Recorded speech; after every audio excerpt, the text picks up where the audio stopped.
Hello, in front of me I've got Turtle Beach Kone II. In this video I'll show you how to set up and use Easy Shift.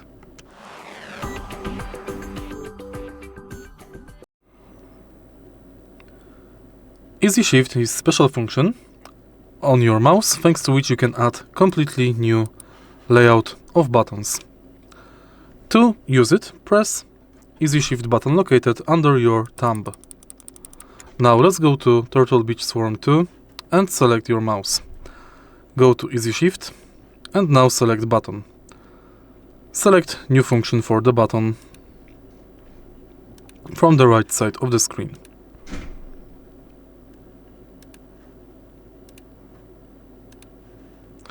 And it's done. Now if you press Easy Shift button and mouse,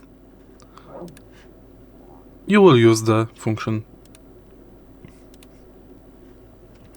If you found this video helpful, please leave like, comment and subscribe.